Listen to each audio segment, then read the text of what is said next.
they say on pilgrimage. The fire fades, and the lords have no thrones.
In this analysis for the latest trailer of Dark Souls 3 from Gamescom 2015, I'll be going as in-depth as possible without doing too much theory crafting as to what Dark Souls 3 may still hold in store for us.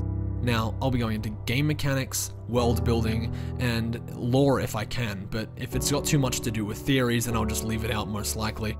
Either way, I'll do my best to analyze all 2 minutes of this trailer as best I can, so let's just get into it.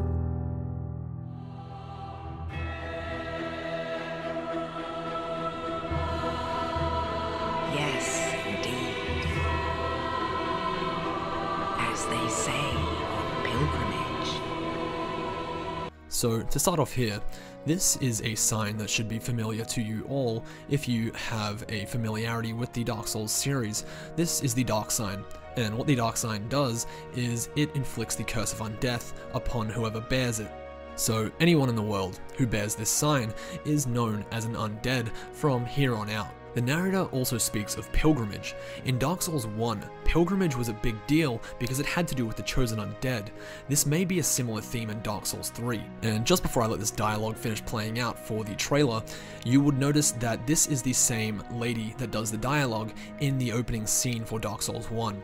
Not only is this lady the same voice actress from the opening scene of Dark Souls 1, she also restates a similar line to the opening of Dark Souls 1 as well, mentioning the lords and how the flame will eventually fade. The fire fades, and the lords have no thrones. Alright, so if you couldn't understand that dialogue just then, the music is really loud, so it's understandable. What she says is, as they say on pilgrimage, the fire fades and the lords have no thrones. This dates back to Dark Souls 1 as well. The opening narration not only denotes a similar theme to Dark Souls 1 along with the opening line, but the meaning of these words relates to what happens when the fire eventually fades. When the fire fades, the world returns to man, and lords will no longer be able to rule over the kingdoms they have built because, well, society will pretty much just crumble beneath them. And then the world will return to dark, and humans will take their rightful place as the rulers over the land. Now, they won't be rulers in a sense that they will have subjects to rule, but more so that they will just be free people, and they won't be ruled over by lords. Now, this may sound good in theory, because people can be free and they can have free reign over the land, but in actuality and reality, it is probably one of the worst things, because the Age of Dark is when the curse of undeath is at its most potent. The Age of Dark essentially refers to when man will take their true shape, which is hollow. But in another sense, it is when the world falls into darkness and the world itself becomes hollow. And also, just while I have this picture here, this is an area that was shown in one of the leaked screenshots from, I think it was maybe 2 months ago, and now we get to see a full-scale shot of it. And we see close-ups later on in the trailer, but here we can actually get the sense of scale and how big this place actually is. And it seems as if, at least in some respects, they are keeping some of the aesthetic of the Victorian-era architecture from Bloodborne. But of course, this game is meant to be medieval and dark fantasy, and not Victorian era or cosmic horror, but there's undoubtedly some inspiration left from Bloodborne in Dark Souls 3. And just to clarify, I'm not saying it looks like Bloodborne, this looks like a whole completely new world, and it looks like the Dark Souls we know and love. What I'm saying is that there is clearly some inspiration left over from Bloodborne. We also see this later on again in the more fluid combat of Dark Souls 3 and the blood splatter style that they have kind of taken from Bloodborne. But FromSoft has kind of gotten ahead of this and already stated that they're taking the best parts from Dark Souls 1, 2, and Bloodborne to make one hell of a game in Dark Souls 3 while still keeping it true to what Dark Souls is at its core.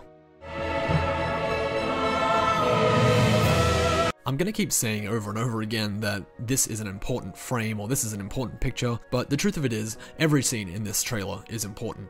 But this one especially goes to show something very significant. Miyazaki himself has stated that this is a stone dragon. This was during one of the gameplay interviews at E3, I believe. This is the same dragon shown at the end of the trailer as well, when it is killing the player. But what I want to get into is the fact that he didn't state or clarify beyond saying that it is a stone dragon. He didn't clarify if it was an ancient dragon or an everlasting dragon, he just said it was a stone dragon. Now, to our knowledge of the Souls series, this could mean many things. It could very well in fact mean that the stone dragons or the everlasting dragons are making a comeback in Dark Souls 3 and retaking the land, or these stone dragons could be something completely different. They could just be petrified dragons or something like that, or dragons made out of stone that have been given sentience. I'm all for everlasting dragons coming back into the Souls series, especially since we've only ever seen one in Dark Souls 1, and it wasn't even a boss, so I'd be really cool with having a fight with one in Dark Souls 3.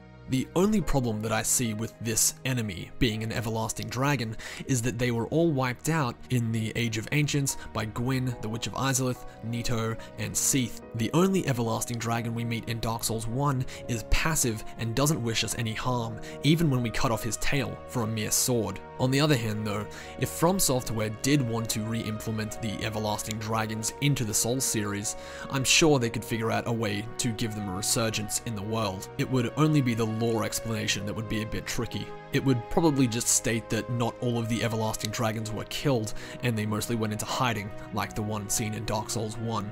And there's one last thing to note. In this scene, there are ashes coming off its body. This could either be its idle state before the player has encountered it, or this could be the state it lies in when defeated. To me personally, here it looks like the dragon is dead and decaying. Although, if anyone watching this has played the E3 or Gamescom demo and knows what happens with this dragon, is it in this state when you find it, or does it have a much different state when you first encounter it? Just let me know if you have played it. It'll just help to clear up some confusion. The first thing this reminded me of was the fountain in Demon Souls in 1-3. It shows some really good environmental storytelling because they use corpses and the dead bodies laying around to show you that there has been a battle or a struggle here. The swords and fire and bodies strewn all across the ground just go to show such a visceral and visual element to the storytelling in this game. And in my opinion, From Software does this better than most. Their environmental and visual storytelling is just great when it comes to battle scenes or where battles may have taken place, and this image is just one of those. It's hard to get much more from this scene because it just basically shows the after image of a battle that has taken place. So we'll move on to the next scene. This scene confused me a little at first because at first glance, it seems as if the hollows themselves have those elongated tree stump legs, but then upon closer inspection, and if I increase the brightness here, you can actually see that the hollow's legs are either bound to those elongated tree stumps, or that they are climbing them, trying to get higher. Now this could mean that they are trying to reach something that they think is closer than it actually is, like the sun perhaps. But either way, they seem to be praying to something or someone, or on the other hand, it could just be the undead curse making them lose their minds even more than they already have, and they're just doing random crap for the sake of doing random crap.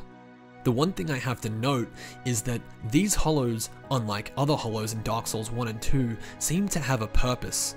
It seems as if these hollows are actively trying to achieve something, whilst most hollows just sit in a corner and go insane due to the curse. If Dark Souls 3 takes place in the Age of Man or the Age of Dark, it could be possible that now that man is taking their true shape, that hollows are given more free will over their own minds.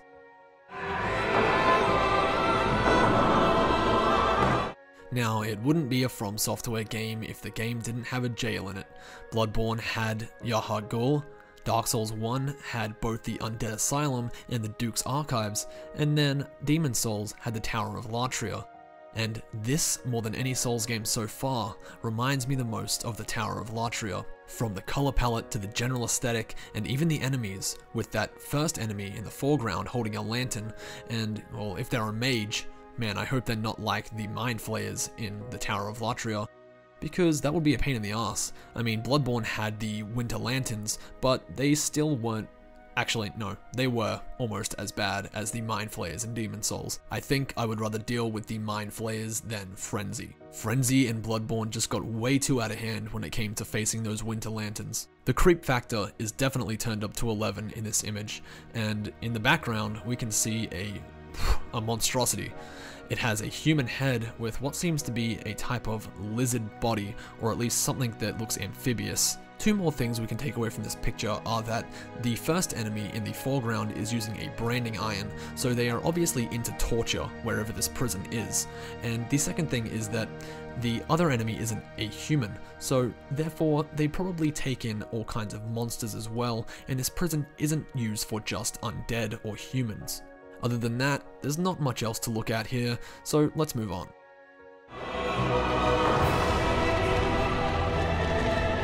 In this scene, we've got a bunch of hollows goose-stepping to whatever chapel they're heading off to, and one interesting thing is that one of them in the background is wearing a bishop's hat, and he also carries a spear or a pike or something along those lines as well, which is quite interesting, because like I said before, most hollows don't have a sense of purpose. They did when they were human, but once you hollow, you leave behind whatever purpose you had in life, because you either failed to attain it, or you failed to do whatever you set out to do. Usually failing your purpose in life, or losing all of your souls, drives you to become hollow. And that's what's so interesting here. Every single hollow is marching towards something in unison, and it seems as if they actually have a purpose or a group purpose, like a hive mind. Although I should state that in some rare cases when people do hollow, they don't always lose their motivations, like the channelers in Dark Souls 1 that would work for Seath the Scaleless and bring him back fair maidens so he could experiment on them. They hollowed, but they still continued watching over the parish, and they also seemingly continued to kidnap maidens. When it comes to most average humans though, usually they will hollow and lose their motivations. Either way, in Dark Souls 3, apparently we'll be getting congregations of hollows, similar to what we had in Dark Souls 2 with the Magus and Congregation boss in Brightstone Cove. Hopefully these hollows are a bit more intimidating though, since that boss was a bit of a joke, and I don't know if you can even classify that as a boss. At first glance, I thought this may have been a throne, but it turns out there is a statue up there, and it looks as if you place something beneath it, sort of like we did with the Lord Vessel and the giant door beneath Firelink Shrine in Dark Souls 1. The aesthetic of this room looks very ornamental, so it could be a type of chapel or church, judging from the candles and also the lighting, and not only that, the architecture seems to influence that as well. There's these large arches to the left and right, and then above we have a big chandelier, or something that looks like that at least, with giant flowing tapestry coming down from it. To add to this, the statue at the very center adds to that church or prayer aesthetic. The thing that really makes this look like a church though are the seats to the left and right. You'll see those in just about any chapel you go to, and it basically puts the nail in the coffin for me. This place is either a church or a very holy place where congregations are held.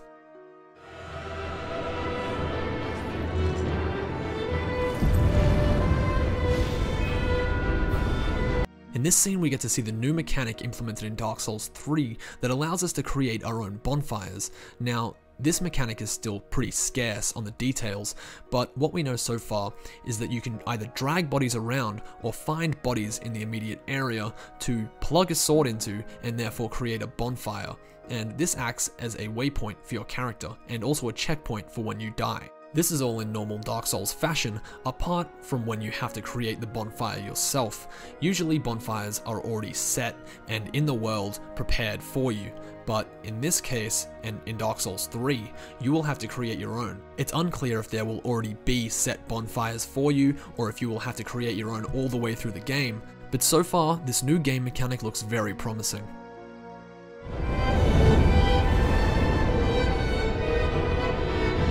I'm just going to pause the combat before it even starts, because that's how fast the combat in Dark Souls 3 actually is. While it's still a combination of Dark Souls 2 and Dark Souls 1, with a little bit of Bloodborne thrown in for the speed factor, it goes super fast. I had to do 3 or 4 double takes on this trailer when I first saw it, just to find what I was looking at. So, now that I know, let's go through it before it starts. The player is using a scimitar, a curved blade, so it's very fast at attacking. This adds to the speed at which he's able to move. The first enemy to the left will do a leaping attack over the player. The player will then attack the enemy that is left behind and get hit. This is when we'll see the blood splatter effect that was so famously made apparent in Bloodborne. The enemies here just seem like hollow knights wearing some sort of robe that is in tatters. Anyway, I'll let it play out and then we'll move on to the next fighting scene.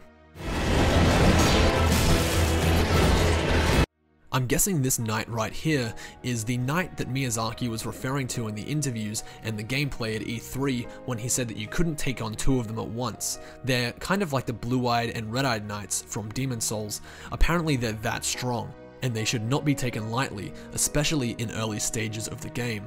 Also, is it just me noticing this, or do these guys strangely look like the Drake Blood Knights from Dark Souls 2?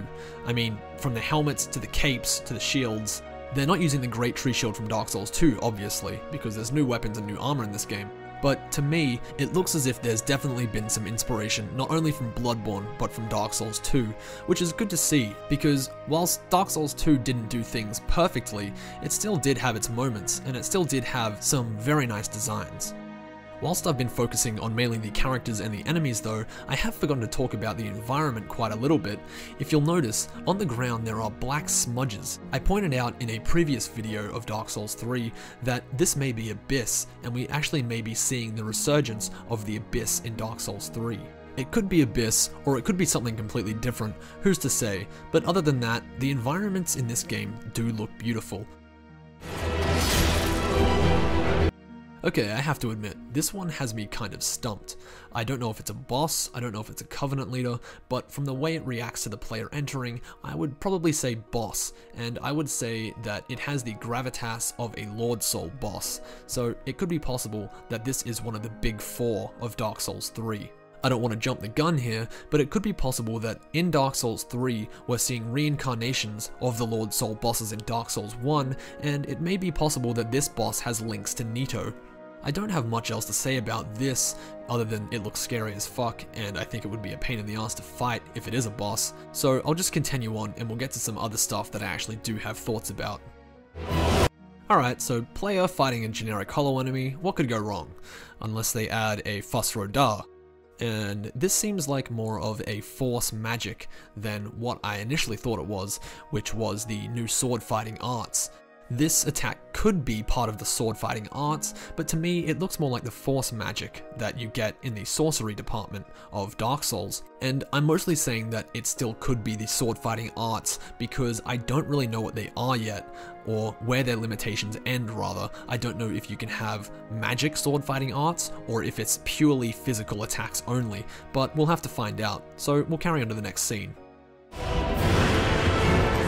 So, more combat, and as you just saw, the player moves incredibly fast even when rolling and then using their bow to shoot an arrow at an enemy straight out of a roll. Here we can see that it's definitely faster than any Dark Souls combat to date. It even beats the speed of fighting naked or without armor on in both Dark Souls 1 and Dark Souls 2. And in a second you'll see just how far and wide the roll goes in Dark Souls 3.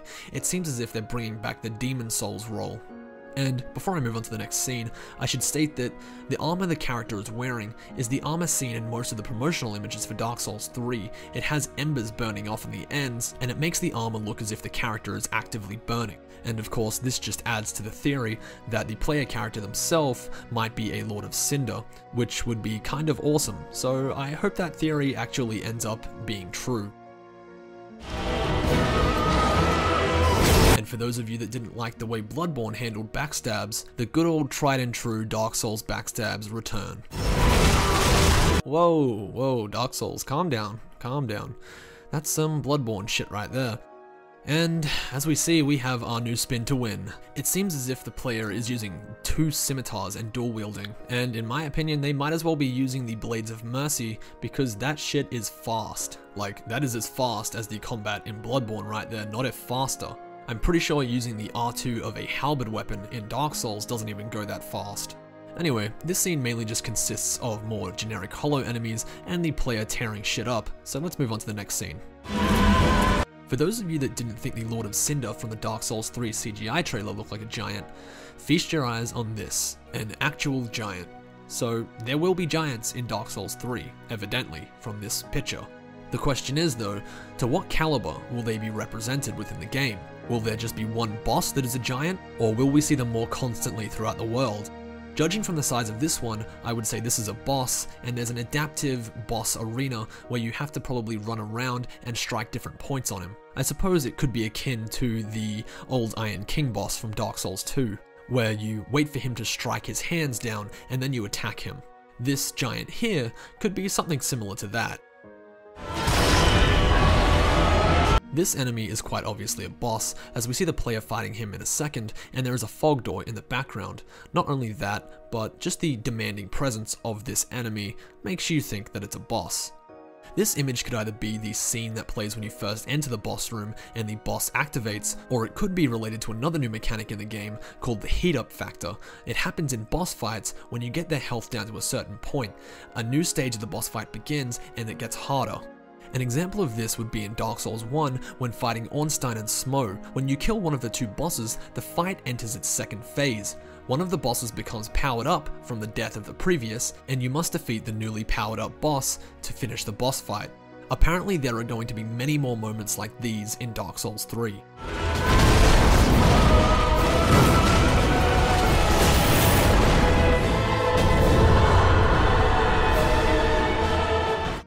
This boss is known as the Dancer of the Frigid Valley. This is the boss that was shown behind closed doors at the E3 demo. Miyazaki described this boss as having very long limbs and being able to move unnaturally fast in unnatural ways. But that description could be applied to many enemies in the Dark Souls universe, so it's cool that we actually get to see it in this trailer. We have seen glimpses of the Dancer of the Frigid Valley before in both concept art and a gameplay screenshot that was leaked a while ago. I'll put them on screen while I talk more about it. I'll just quickly read from an experience that one of the game testers from E3 had, and I'll post the link in the description so you can read about this boss for yourself. This experience goes on to state that this fight is not adrenaline filled, but rather tension filled.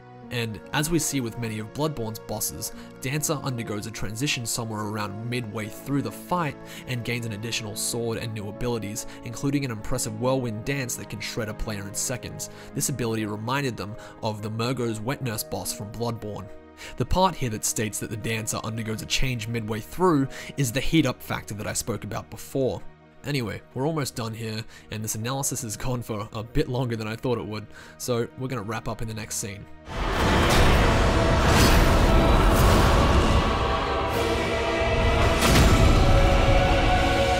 Alright, last scene. The stone dragon is seen killing the player, and it fades out to Dark Souls 3. This has been a much longer analysis than I intended, but I hope you guys enjoyed it nonetheless. I did my best to put in every ounce of effort I could to this video to make sure that I covered everything that I could, but if I did leave anything out, let me know in the comments and we can just have a chat about it. So once again, thanks for watching guys, and I'll see you in the next video.